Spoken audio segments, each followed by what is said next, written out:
როგორც ჩანს, ეხლა საათ ნახევარი უნდა ვილაპარაკო. ასე რომ ყველა მოეწყვეთ კომფორტულად, აიღეთ წყლიშჩიქა. მოხარული ვარ, რომ აქ ვარ და თქვენთან ერთად ვარ. ვიცი, რომ ზუსტად ის არ ვარ, ვისაც მოსასმენად მოხვედით. მაგრამ ჩვენ ვიკრიბებით რთულ, მაგრამ უმნიშვნელოვანეს მომენტში აშშ-ისა და ისრაელის ალიანსისთვის, რომელსაც ყველა ასე ვაფასებთ. ამიტომაც ვარ ასე მადლიერი. ჯოშის და ამელიას, ალექსის, რიჩარდის, ჯონათანის და მთელი Now Jerusalem News Syndicate-ის ოჯახს, რომ ამ კვირაში ლამაზ იერუსალიმში შეკრიბეს. შაშანდო პროგრამაში მე მარკ ლევინამდე დამატენეს და მეგონა რომ ეს რთული იყო, მაგრამ პრეს კიდევ უფრო ასწიეს თამასა, მიუხედავად განრიგის ცვლილებისა. ეს მართლაც დამთრგუნველია. და მიუხედავად იმისა, რომ ბოლო დღეები ყველასთვის რთული იყო, რბილად რომ თქვათ, ასევე ბევრი კარგი და შესანიშნავი რამ მოხდა პრეზიდენტ დონალდ ტრამპის მეორე ვადაში, რისთვისაც შეგვიძლია და უნდა ვიყოთ მადლიერი. და ეს არის ჩემი მთავარი თემა ამ საღამოს. პირველ რიგში, პრეზიდენტ დონალდ ტრამპის ადმინისტრაცია არ არის ის ალტერნატივა, რომელსაც 2024 წლის ნოემბერში უპირისპირდებოდით. ფიქრობ, ამაზე მეტი სათქმელი აღარ მაქვს. შემდეგ არის ის ფაქტი, რომ ჩემი საუკეთესო მარშრუტი ისრაელში გუშინ აბუ-დაბის გავლით იყო ეთიჰადით. და ეს მხოლოდ იმიტომ არ იყო, რომ ეს ერთ-ერთი საუკეთესო ავიაკომპანიაა მსოფლიოში. უნდა ვაღიარო, რომ მიმდინარე სიახლეების ფონზე დასვენება ნამდვილად მჭირდებოდა. მაგრამ ძალიან კარგად მახსოვს 2019 წლის ნოემბერში, როცა ისრაელიდან ბარეინში მივემგზავრებოდი მანამას დიალოგებისთვის, უნდა გამევლო. თბილისის საქართველოს გავლით. და ეს თითქმის 24 საათი დამჭირდა. თან ეს ეთიჰადით არ ყოფილა.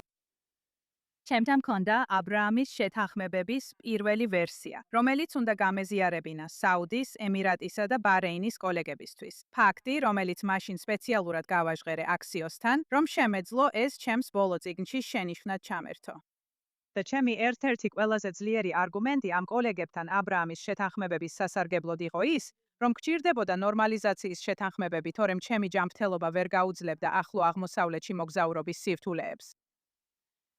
ეხლა, როცა აბრაამის შეთანხმებების მე-6 წლის თავს უახლოვდებით სექტემბერში, მოხარული ვარ გაცნობოთ, რომ Heritage-ის მიერ პარასკევს გამოქვეყნებულ 2025 ფინანსური წლის ანგარიში ისრაელსა და სხვა შეთანხმების ქვეყნებს შორის, მათ შორის შეერთებულ შტატებთან, ურთიერთობები იზრდება როგორც ვაჭრობის, ასევე უსაფრთხოების თანამშრომლობის მიმართულებით.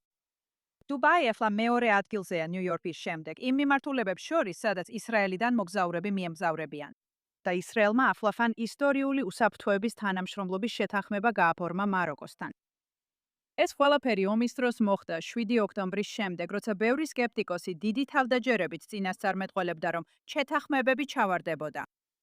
მინდა გითხრათ, რომ ისინი არ ჩავარდნილა. ისინი წარმატებით ვითარდება და კიდევ უფრო გაფართოვდება.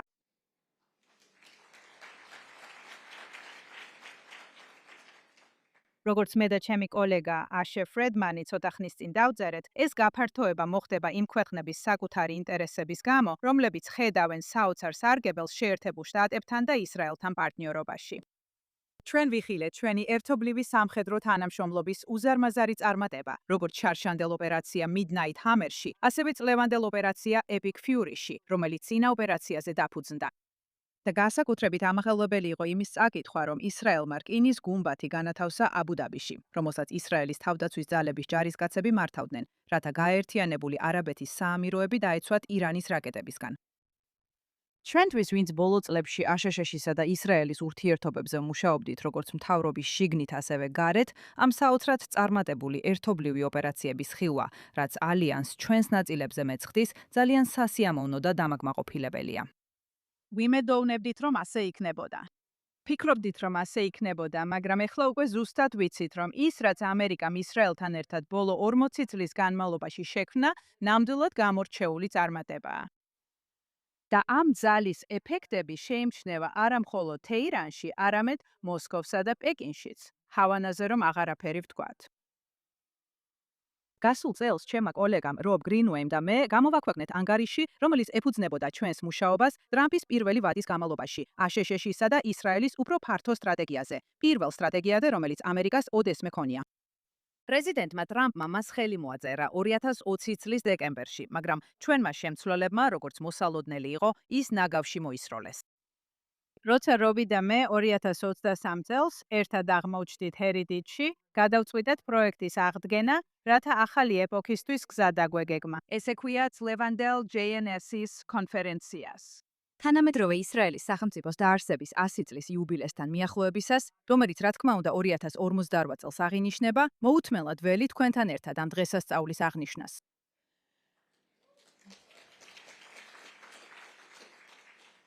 ამ დოკუმენტში მოცემულია არაერთი კარგი რეკომენდაცია. ჩვენი ორი ქვეყნის კულტურულ, ეკონომიკურ, ტექნიკურ და უსაფრთხოების ურთიერთობებზე, რითაც შეგეძლოთ დღეს საღამოს მოგაწყინოთ, მაგრამ ამას არ გავაკეთებ. დეტალების სანახავად შეგიძლიათ იხილოთ heritage.org-ზე. მე კი მინდა მხოლოდ ერთ კონკრეტულ საკითხზე შევჩერდე, რომელმაც ამ დოკუმენტის გამოქვეყნებისას ყველაზე მეტი ყურადღება მიიპყრო. ისევე როგორც 2020 წლის სტრატეგიაში, რობთან ერთად ვურჩიეთ, რომ შეერთებულმა შტატებმა და ისრაელმა დაიწყონ იმ უსაფრთხოების დახმარების გადაცემა, რომელსაც ამერიკა ისრაელს უწევს.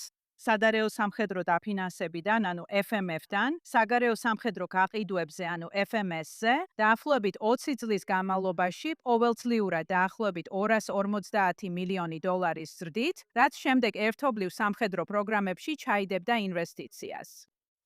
გადაცემებით დამოკიდებული იქნებოდა გარკვეულ მინიმალურ ეკონომიკურ ზრდაზე ისრაელში, რათა მხარი დაეჭიროს იმ შესყიდვებს, რომლებიც ახლა განხორციელდება.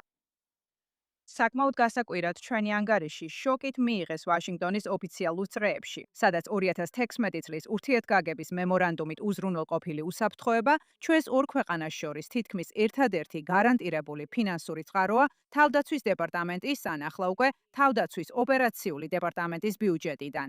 ჩვენ არ დავნებდით და ჩვენი ანგარიშის ერთგულნი დავრჩით, რადგან გვჯეროდა, რომ ძლიერი და დამოუკიდებელი ისრაელი ამერიკის საუკეთესო მეგობარი შეიძლება ყოფილიყო. ეხლა ამაში უფრო მეტად გვჯერა, ვიდრე ოდესმე და გვიხარია, რომ ამ პოლიტიკის ვერსია ისრაელის ამჟამინდელმა მთავრობამ მიიღო.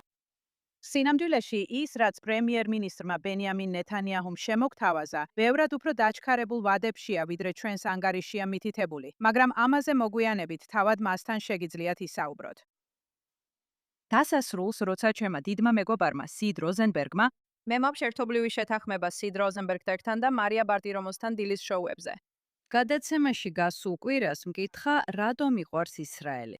ვუთხარი, რომ ეს იმიტომაა, რომ ყველა იმ ქვეყანას შორის, სადაც ვიმოგზაურე, ის ყველაზე მეტად ამერიკას მაგონებს.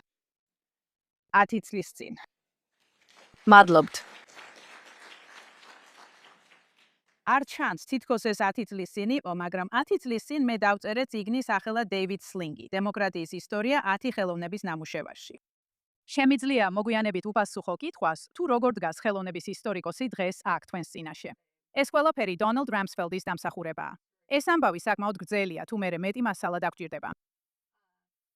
დეივიდ სლინგი, დემოკრატიის ისტორია 10 ხელოვნების ნამუშევარში, იმის შესახებ თუ როგორ ჰქონდათ თავისუფალ მმართველობის სისტემებს უცნაური მიდრეკილება, რომ გადაქცეულიყვნენ ისეთ სახელმწიფოებად, რომლებსაც სინამდვილეში არაფერი ჰქონდათ. ის გადადის ისეთი სახელმწიფოებიდან, რომლებსაც საერთოდ არ უნდა ეარსებათ, ისეთ მდგომარეობაში, როცა ყოველგვარ მოლოდინს გადააჭარბეს და აკვალდნენ.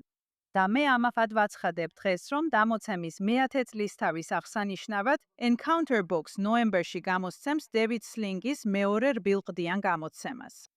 დავნიშნავ, რომ როცა 2012 წელს ეს სათაური ავირჩიე, არ ვიცოდი, რომ ისრაელი უკვე მუშაობდა ანალოგიური სახელწოდებების სარაკეტო თავდაცვის სისტემაზე. წიგნი მოგვითხრობს ისტორიებს იმის შესახებ, თუ როგორ იყო ათენი კლდე, რომი ჭაობი, ვენეცია კი ლაგუნა. თავისი მხრივ შეერთებული შტატები იყო ღრიალი უდაბნო, შორს ცივილიზაციისგან, როგორც ამას მისი პიონერი ადრეული მკვიდრნი აღიქვამდნენ. მაგრამ თითოეული მათგანი არაპროპორციულად ძლიერად იქცა. ჩვენ მაგალითად, გამძლეობით გამოვირჩეოდით, დავამარცხეთ მსოფლიოს უდიდესი იმპერია და შემდეგ შევქმნით მსოფლიოს უდიდესი ეკონომიკა და უდიდესი სამხედრო ძალა. მისი ისტორიის განმავლობაში ისრაელს ჰქონდა მსგავსი და გამორჩეული წარმატების, განძლეობისა და მეწარმეობის გზა, რაც ჩემში იწვევს თითქმის ინსტინქტურ ნათესაობის გრძნობას ებრაულ სახელმწიფოსთან. ბოლო რთული დღეები ვერ შეარტევს ამერიკისა და ისრაელის საერთო გზის საფუძველს, რომელიც ჩვენი საერთო სარგებლისკენაა მიმართული. და მე გულით ვიცი, რომ საუკეთესო ჯერ კიდევ წინ არის. დიდი მადლობა.